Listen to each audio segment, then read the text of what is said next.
Before I want to start, I want everybody to give a hands up to everybody else that's come before me. Please give a round of applause.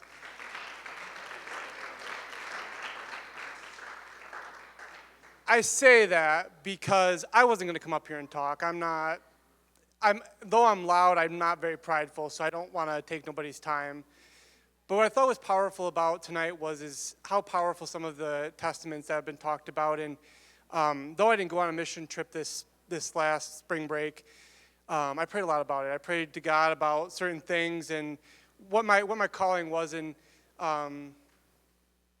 this might not seem pertinent at the moment, but it'll come up. So I work for CPS in their special needs department, and when people think of that, they think I'm taking your kids away. You guys are bad parents, and that's not my job. My job is to take care of kids who can't go to school. Their disabilities don't allow them to go, and so it's a job where instead of taking your kids away, I want you to keep your kids as long as you can. It becomes pertinent because I thought God was calling me to that. I thought, He was calling me stay because those kids rely on you. They need you there, and for a small part it was, but the other part of it was I had to go home. I don't go home much, and because of my job, it doesn't allow me to go home.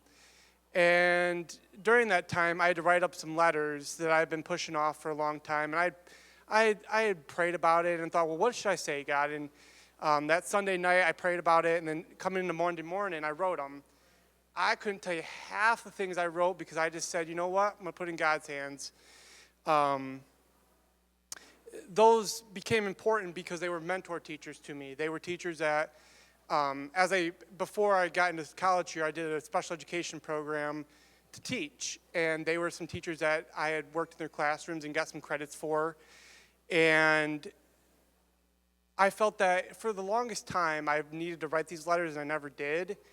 And I finally did it. And when I went to those classrooms, I'll get to the main point of this TED Talk, if you will, when I gave the letter, the one teacher, it was much like this. She had her desk up here, and all the kids were lined around. And for those of you, I come from Manistee, which when people think of it, it's fishing, the beach, beautiful sunsets. What they don't talk about is the rampant drug use, rampant poverty, rampant unhousedness, and I said I wasn't going to cry, but I might. You look across the classroom and you see how many kids really live in poverty. That, when I was asked to be a mystery reader later that afternoon by one of the teachers, and I said I would love to. And one of the questions I was asked by one of the kids was, what was my job? And I said what I just have explained, and the look on some of those kids' eyes were just like, oh, you're going to take me away from my parents. You're going to take me away from my parents.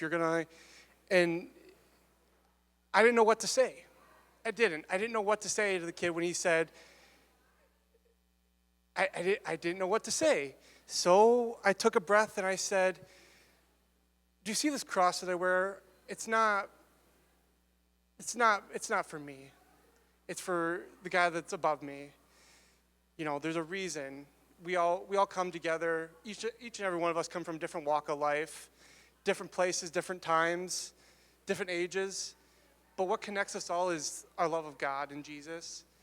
And though I was not able to go on a mission trip, I felt the Lord was guiding me to help these kids and show them that just because there's bad people and bad things can happen in your life doesn't mean that there's not somebody out there looking out for you.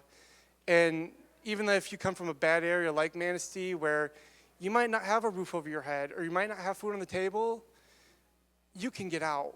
And the only person you got to rely on is God, and he'll find a way.